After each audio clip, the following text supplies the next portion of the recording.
Assalamualaikum. Ya, waalaikumsalam. Punten Ibu. Iya, mangga, silakan masuk.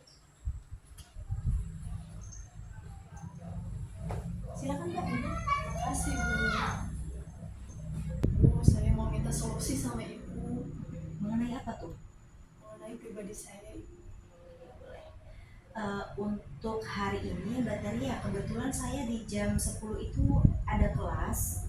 Jadi kemungkinan nanti cuma 45 menit ya. Cukup? Cukup Ibu. Cukup. Silakan Mbak Tari boleh cerita.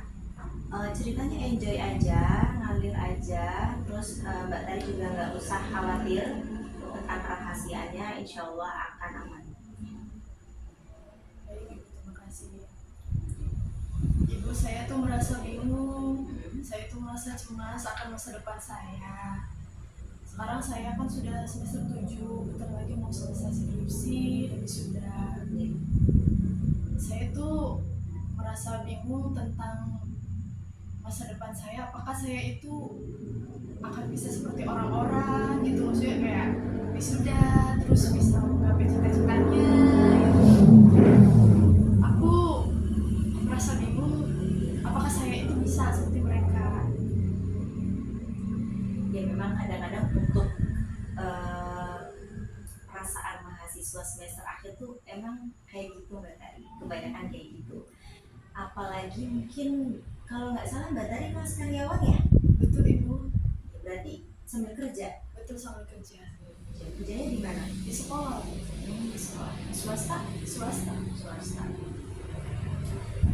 Dari yang Mbak Tari sampaikan kan Mbak Tari ada kekhawatiran atau kecemasan mengenai semester 7 yang banyak biaya ya, seperti sempro, kemungkinan juga ada KKN dan lain-lainnya sampai ke semester 8 ke wisuda ya. Betul Ibu. Kira-kira ketakutannya apa sih Mbak Tari? Ketakutan yang pertama itu, apakah saya itu akan bisa di tahap akhir nantinya sampai wisuda, sampai bisa bangun orang tua. Namun di sisi lain, saya terkait pembiayaan sekolah, pembiayaan kampus juga masih lumayan ada tunggakan Ibu di kampusnya. Jadi karena orang tua, mungkin saya udah kerja, jadi orang tua kalau ada yang membantu, tapi kalau nggak ada ya berarti saya harus bisa menyelesaikan pembiayaan nanti sampai akhir.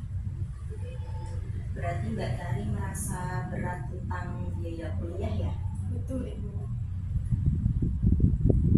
Eh, saya mau tahu kebiasaan Mbak Tari setiap bulan itu kan seperti apa gitu pengeluarannya, karena biasanya kan anak-anak zaman sekarang ya Gen Z itu kan kebanyakan self reward, beli makanan, beli kopi atau bahkan beli fashion. Kira-kira Mbak Tari kayak gitu nggak?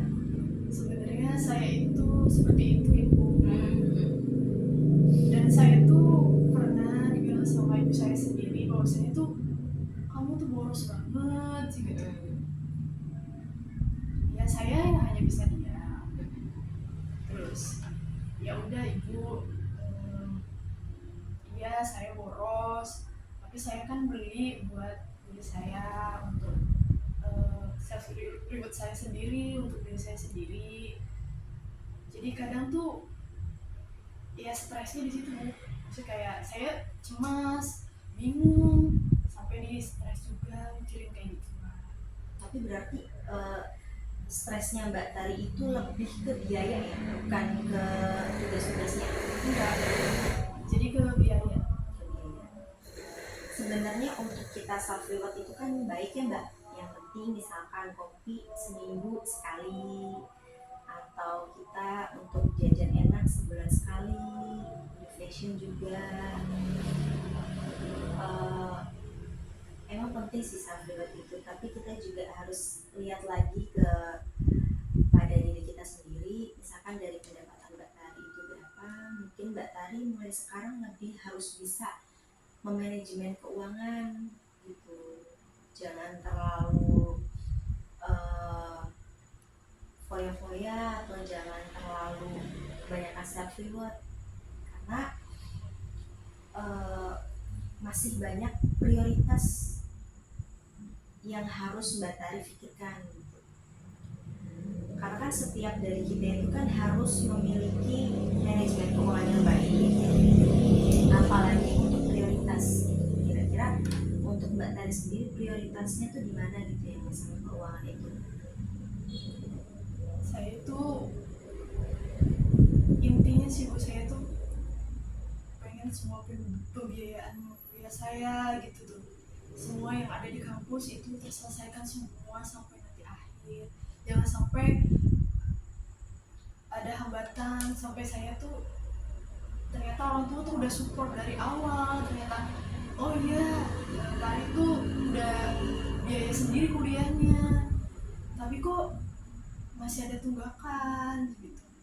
Apa karena sayanya terlalu boros ya Bu? Maksudnya yang betul apa yang dikatakan dari ibu saya gitu.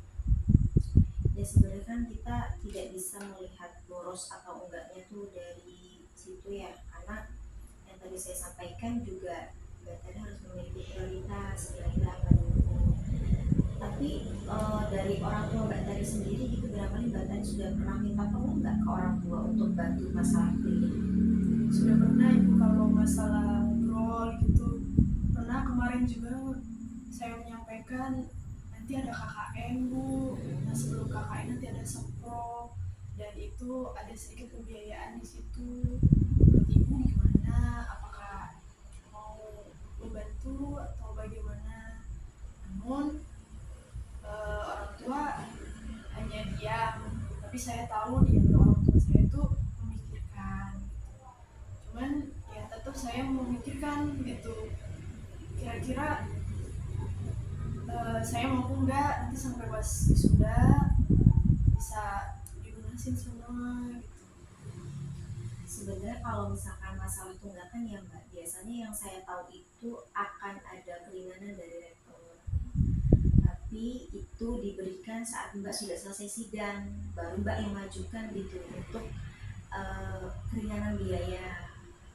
Nah untuk masalah keringanan biaya itu kebetulan saya itu nggak begitu paham secara spesifik, cuman saya hanya tahu globalnya aja. Nanti akan ada keringanan gitu dari Pak Rektor, tapi nanti setelah Mbak sidang gitu. Biasanya seperti itu Mbak. Oh berarti ada ya Bu? Ada biasanya. Nanti Mbak bisa ngobrol dengan barangkali dengan bagian keuangan atau TU seperti itu. Tapi saya nanti ceritakan nggak ya Bu? Saya itu sebenarnya khawatirnya bukan tunggakan juga, nanti kalau saya cerita sama ibu tunggakannya segini, saya kepikiran juga tentang itu. Jadi berarti gimana ya Bu? Kalau menurut saya dari saya Mbak ya, sebaiknya Mbak ceritakan dulu ke orang tua, karena kan walau bagaimanapun kalau boleh tahu nih, orang tua Mbak Tari masih produktif, masih kerja atau gimana? Masih kerja Ibu. Masih kerja.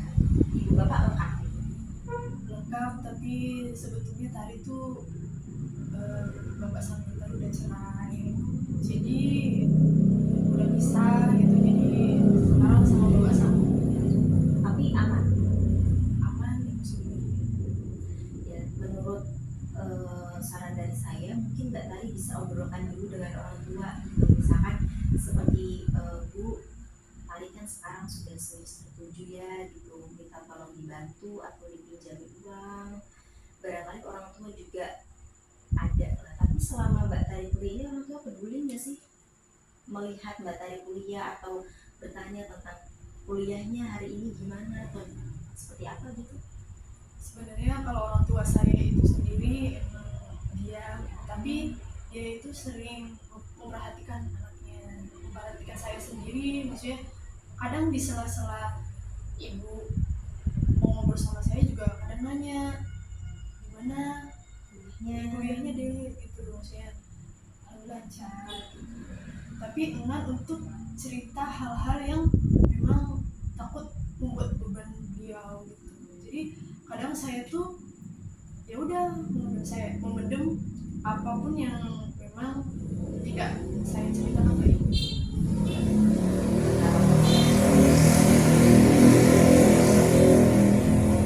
Sebenarnya masalah seperti ini tuh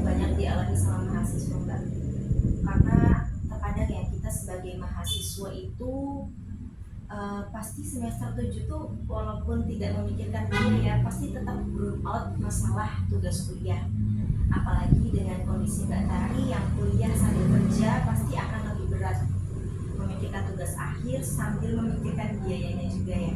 Betul Ibu. Tapi mungkin akan lebih baik Mbak Tari itu mungkin selama ini ya Mbak Tari itu egonya mungkin masih tinggi gitu, masih tidak ingin bercerita kepada orang tua, masih ingin mandiri. Tapi menurut saya itu memang harus disampaikan kepada orang tua Mbak gitu.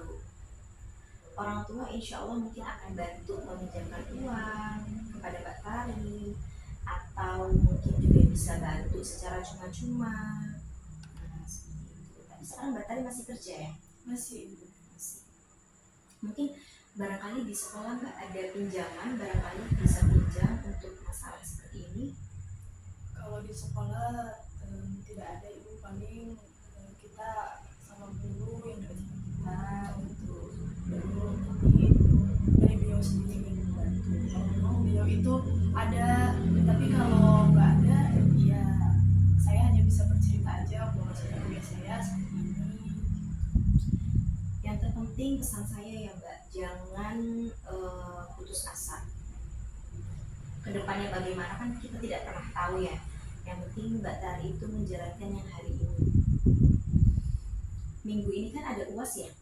Betul. Nah, silakan Mbak Tari fokus ke UAS. Kemudian Mbak Tari juga diiringi dengan berdoa, kemudian bisa zikir atau juga bisa curhat ke teman. Karena menurut saya pasti banyak kok yang memiliki cerita seperti Mbak Tari. Jadi supaya kita tuh jauh lebih tenang.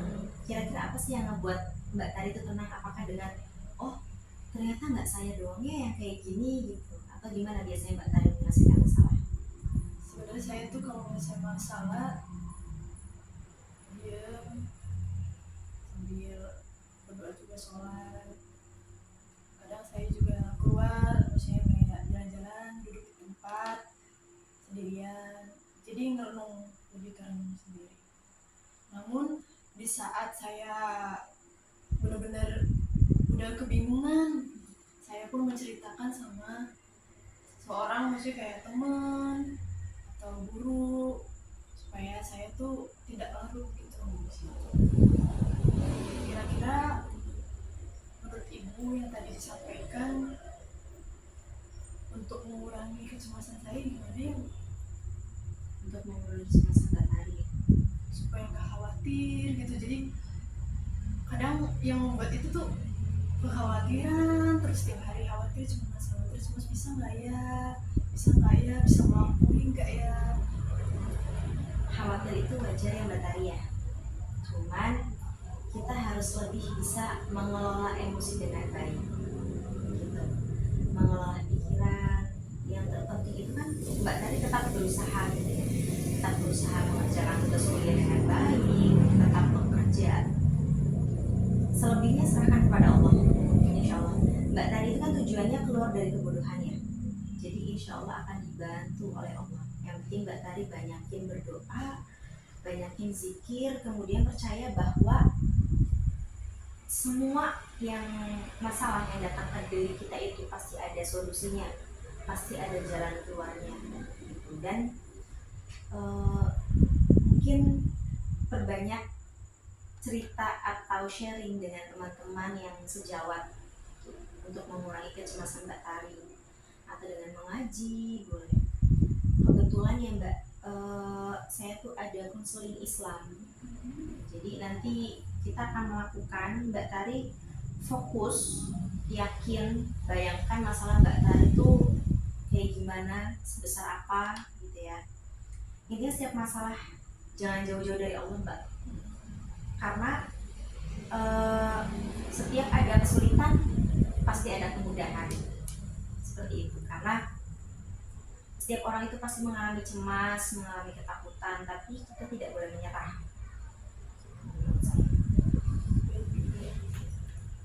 Silakan Mbak Tari relax, duduknya udah nyaman, silakan. Sudah. Mbak Tari bisa pejamkan mata atau tarik nafas, hembuskan, tarik nafas, hembuskan. Bayangkan masalah Mbak Tari itu seperti apa. Bayangkan masalah Mbak Tari seperti apa. Berdoa kepada Allah bahwa tujuan Mbak Tari kuliah itu bukan semata-mata ingin mengejar dunia, tapi juga keluar dari kebodohan, mengejar akhirat. Mimpi-mimpi Mbak Tari mungkin menjadi guru, menjadi seorang konselor, menjadi seorang anak yang bisa membanggakan kedua orang tuanya. Intinya apapun yang kita kerjakan itu pasti ada jalannya, pasti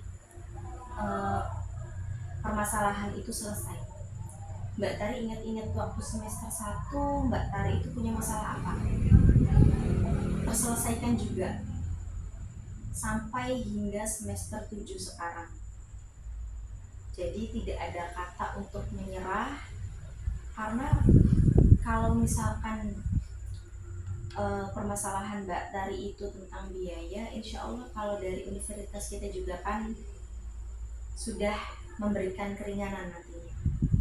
Silakan. Nah, nanti Mbak Tari bisa buka Al-Quran random, yakin bahwa semua jawaban atas keresahan Mbak Tari itu ada di Al-Quran. Ya, Bismillah. Bismillahirrahmanirrahim. Silakan.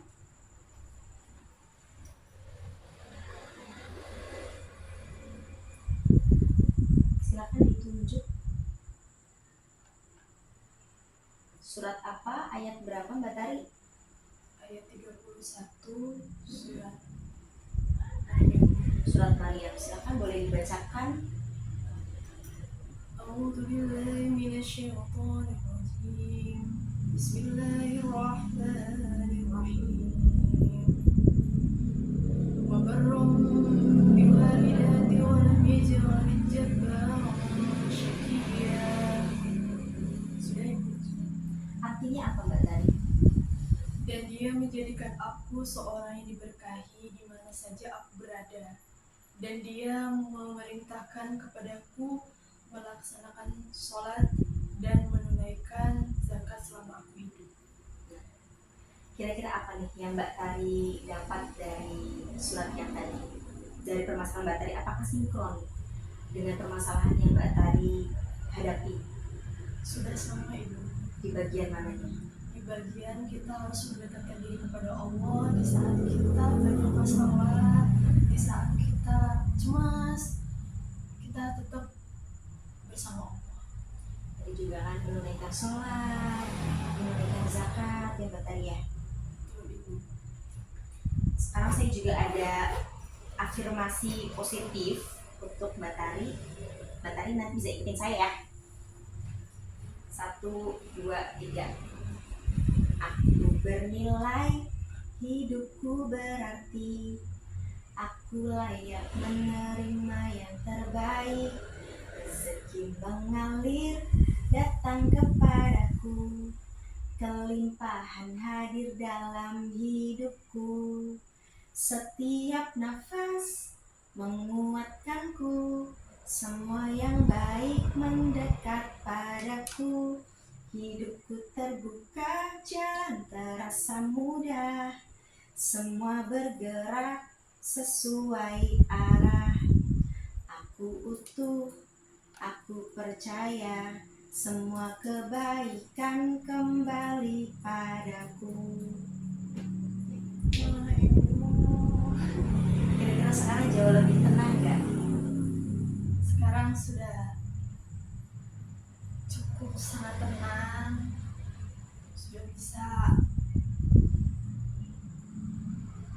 sudah bisa tenang dan gak kepikiran lagi. Itu yang saya lakukan setiap pagi Mbak Tari. Gitu. Karena kalau pagi-pagi itu jadwal saya biasanya saya sholat subuh, kemudian gak lupa ya kita membaca Al-Quran. Habis itu saya keluar sekitar 5:30 itu saya keluar menghirup udara segar sambil stretching, olahraga sedikit di batu, kemudian saya afirmasikan pada diri saya bahwa yang tadi, hidup saya itu berarti, rezeki mengalir, ya kan, hidupku bahagia, hidupku berlimpah, setiap nafas itu berharga, setiap aku itu berharga, hidup itu terbuka secara lebar. Intinya kita itu harus menanamkan kepada diri kita bahwa kita tuh berharga, kita tuh bisa, kita tuh positif. Nanti jangan lupa diamalkan setiap hari untuk membaca Al-Quran, zikir, dan lain-lainnya. Baik Ibu. Ada yang mau disampaikan lagi Mbak Tari? Sekarang udah lumayan cukup tenang. Terima kasih banyak ya Ibu. Tapi izin Lestari boleh nanti bisa menghubungi Ibu kembali terkait masalah yang memang mungkin Lestari sendiri belum bisa menyelesaikan sendiri gitu. Apakah boleh? Boleh. Mbak Tari bisa datang ke ruang BK kapanpun Mbak Tari. Jangan sungkan-sungkan, jangan takut, atau jangan gak enakan lah gitu. Karena manusia itu kan makhluk sosial ya, saling berbagi. Jadi seperti yang Mbak Tari sampaikan tadi, Mbak Tari itu merasa cemas akan biaya yang Mbak Tari tanggung, kemudian ada tunggakan juga. Mudah-mudahan setelah ini permasalahannya itu bisa dilewati dengan baik. Amin. Percaya bahwa setiap ada kesulitan pasti ada kemudahan. Baik Ibu. Gitu, Terima kasih seperti itu aja. Ibu. Terima kasih atas segala motivasinya. Terima kasih sudah tadi dipraktekkan itu. Ya, semoga bermanfaat. Izin nanti boleh Lestari praktekkan di rumah. Boleh sekali. Terima kasih banyak ya Ibu. Sama-sama Mbak Tari. Mau langsung pulang sekarang? Langsung Ibu soalnya mau ada kegiatan lagi. Ibu terima kasih banyak Iya. ya. Merepotkan. Hati-hati ya Mbak Tari ya. Assalamualaikum. Waalaikumsalam warahmatullahi wabarakatuh.